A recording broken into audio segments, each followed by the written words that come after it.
Hello friends, welcome to my channel pregnancy care with mega. मैं mega आपका अपने channel में बहुत बहुत स्वागत करती हूँ। कैसे हैं आप लोग? आई थिंक सभी स्वस्थ होंगे और बहुत खुश होंगे। और जो मेरी बहनें प्रेग्नेंट हैं उनकी पूरी प्रेगनेंसी बहुत ही अच्छे से जा रही होगी। जहाँ गर्भावस्था की दूसरी तिमाही को हैप्पी टाइम कहा जाता है, वहीं तीसरी तिमाही में पूरी आपको सतर्कता बरतनी होती है। तीसरी तिमाही का मतलब यह है कि डिलीवरी का समय नज़दीक है और शिशु गर्भ में तेज़ी से विकास कर रहा है। इसलिए तीसरी तिमाही में ऐसा कोई काम नहीं करना चाहिए जिससे गर्भवती महिला या शिशु को कोई भी परेशानी हो सके। दोस्तों, वीडियो शुरू करने से पहले एक छोटी सी रिक्वेस्ट है। अगर अभी तक आपने मेरे चैनल को सब्सक्राइब नहीं किया है तो प्लीज़ चैनल को एक बार सब्सक्राइब जरूर कर लें और बेल आइकन का बटन दबाना ना भूलें। चलिए दोस्तों, बात करते हैं सबसे पहले गर्भावस्था के 7वें महीने के लक्षणों की। गर्भावस्था के 7वें महीने में कुछ नए लक्षण नज़र आते हैं। जरूरी नहीं है कि सभी लक्षण अच्छा ही महसूस कराएं। कुछ लक्षण परेशानियां भी लेकर आते हैं। इस दौरान आपको कुछ ऐसा महसूस हो सकता है। हिक्स संकुचन होना। जैसे जैसे गर्भावस्था का समय बढ़ेगा और आप 7वें महीने में कदम रखेंगी, वैसे वैसे आपको ब्रेक्सटन हिक्स महसूस हो सकते हैं। ये हल्के हल्के संकुचन होते हैं जो 30 सेकंड से 1 मिनट तक रह सकते हैं। फाइबर लेबर भी कहा जाता है इनको। योनि स्राव में वृद्धि। गर्भावस्था के योनि स्राव होना सामान्य बात है। शुरुआती समय में यह किसी भी तरह के संक्रमण को गर्भाशय तक पहुंचने से रोकता है।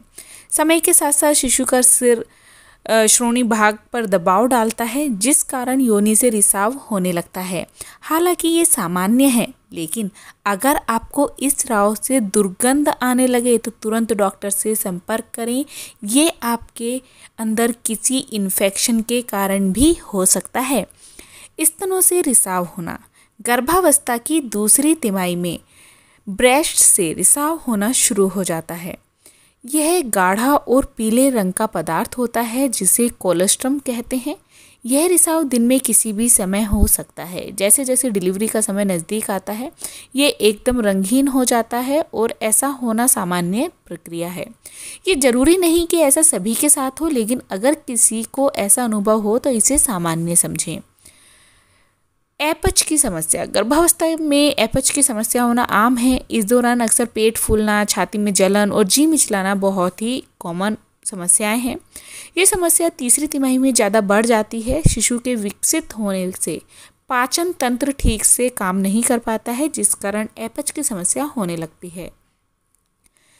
प्रेगनेंसी के 7वें महीने में शरीर में होने वाले बदलाव। यह अब आपको अंतिम तिमाही की शुरुआत है।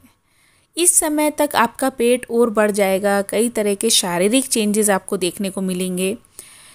7वें महीने तक आपका वजन काफ़ी बढ़ जाता है, जो गर्भावस्था में सामान्य है। इस समय तक आपका करीब 5 किलो वजन बढ़ सकता है। इसके अलावा गर्भाशय बढ़ने के कारण पेट पर खिंचाव के निशान ज़्यादा दिखने लगते हैं। इस दौरान आपका गर्भाशय नाभि के ऊपर आ जाएगा और कभी कभी सांस लेने में तकलीफ हो सकती है। गर्भाशय ऊपर आने से आपको सोने में भी तकलीफ हो सकती है। पहले के मुकाबले स्तन और बड़े हो जाएंगे। निप्पल के आसपास का जो रंग है और गहरा हो सकता है। इस समय पर आपका पेट लगातार बढ़ता जाता है, जिससे आपको चलने में और झुकने में समस्या हो सकती है। शरीर में हो रहे तेज रक्त प्रवाह के चलते शरीर में सूजन आना सामान्य है। वजन बढ़ने के कारण आपको सांस लेने में तकलीफ हो सकती है। ये तो हमने बात करी आपके शरीर में होने वाले चेंजेस और लक्षण के बारे में। अब हम बात करते हैं गर्भावस्था के 7वें महीने में बच्चे का विकास और आकार। गर्भावस्था के 7वें महीने तक शिशु का आधे से ज़्यादा विकास हो जाता है। आपका शिशु अब बाहर की आवाज़ें सुनकर प्रतिक्रिया भी दे सकता है और अंगड़ाइयाँ के साथ साथ जंघाइयाँ भी ले सकता है। इस महीने तक शिशु की पलकें और भी आ सकती हैं।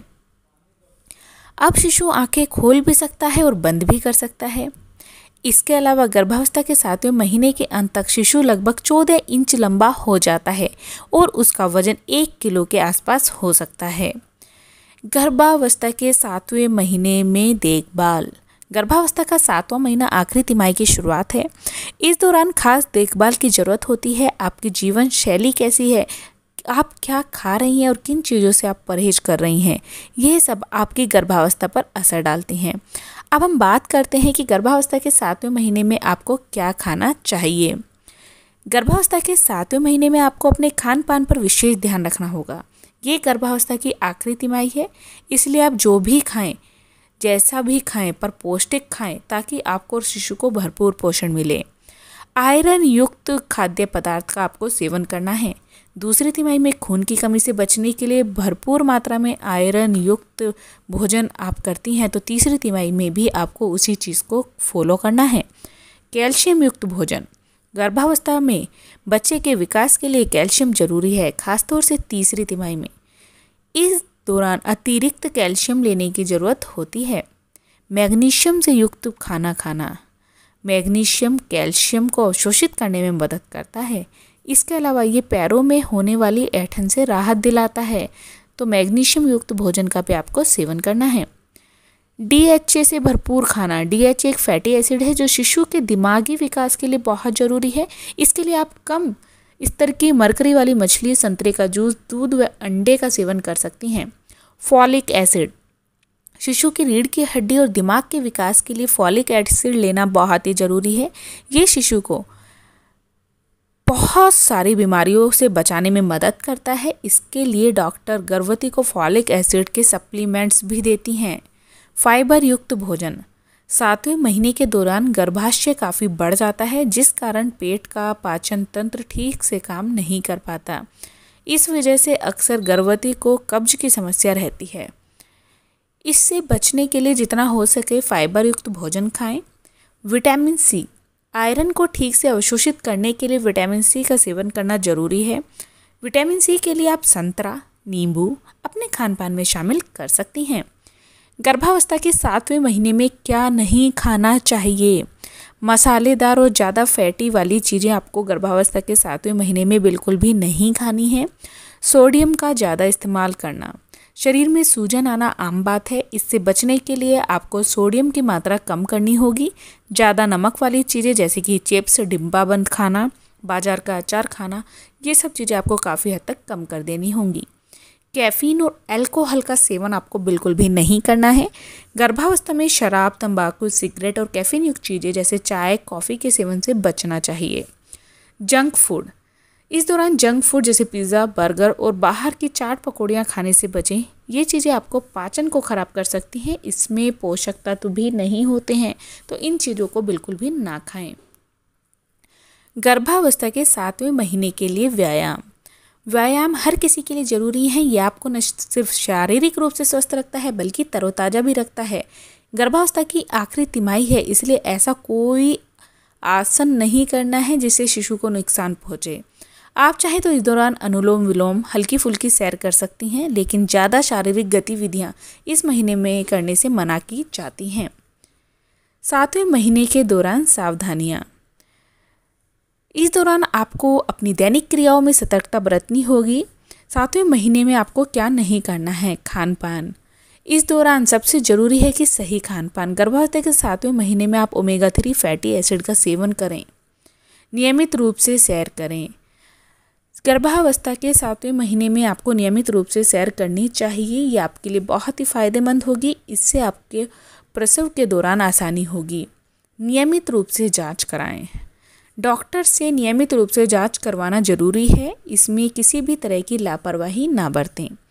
जरूरी सप्लीमेंट लें। गर्भावस्था में आप जो खा रही हैं केवल उतना ही नहीं, आपके लिए और शिशु के लिए काफ़ी नहीं है। शिशु का ठीक ढंग से विकास हो, उसके लिए डॉक्टर के बताए हुए जरूरी सप्लीमेंट लेना भी जरूरी होता है। खुद को व्यस्त रखें। डिलीवरी का समय जितना नज़दीक आएगा, महिला की घबराहट उतनी ही बढ़ सकती है, इसलिए जितना हो सके अपने को व्यस्त रखें। गर्भावस्था के 7वें महीने में क्या ना करें। इस दौरान आप किस अवस्था में सोती हैं, इस बात का आपको बहुत अधिक ध्यान रखना है। गर्भवती के लिए बाइक और करवट लेकर सोना ही सही स्थिति को बताता है। आगे की ओर ना झुकें। 7वें महीने में झुकने के लिए पूरी तरह से मना किया जाता है। अब आपका बेबी बम बढ़ चुका है, ऐसे में आगे झुकने से आपको बचना चाहिए। अब हम बात करते हैं गर्भावस्था के 7वें महीने में क्या क्या चीज़ें हैं जो आपको परेशानी में डाल सकती हैं। अधिक रक्तस्राव होने पर आप तुरंत डॉक्टर के पास जाएं। ऐसे में आपको बिल्कुल भी देरी नहीं करनी है। पेट में ज़ोर से दर्द होना, अगर आपको लगता है कि आपके पेट में काफ़ी तेज़ दर्द हो रहा है तो तुरंत डॉक्टर के यहाँ जाएं। हल्के फुल्के दर्द में आपको चिंता करने की ज़रूरत नहीं है। 1 घंटे में 4 बार से ज़्यादा संकुचन होना, 7वें महीने में बहुत अधिक संकुचन नहीं होता है, इसलिए अगर 1 घंटे में आपको 4 बार से अधिक संकुचन हो रहा है तो तुरंत डॉक्टर के पास जाएं। लगातार उल्टियाँ होने पर, अगर आपको लगातार उल्टियाँ हो रही हैं तो इसे बिल्कुल भी नज़रअंदाज ना करें। शरीर में पानी की कमी हो सकती है जो बच्चे के लिए भी काफ़ी खतरा पैदा कर सकती हैं। तो अगर आपको 7वें महीने में लगातार उल्टियाँ हो रही हैं तो तुरंत डॉक्टर के पास जाएं और डॉक्टर से इसके बारे में कंसल्ट करें। तो दोस्तों, आज मैंने आपको 7वें महीने से रिगार्डिंग कुछ इन्फॉर्मेशन शेयर की है। अगर आपको मेरे द्वारा दी गई जानकारी अच्छी लगी हो तो चैनल को सब्सक्राइब जरूर करें, लाइक करें, कमेंट करें, शेयर करें। Thank you for watching pregnancy care with Megha. Thank you. नमस्कार।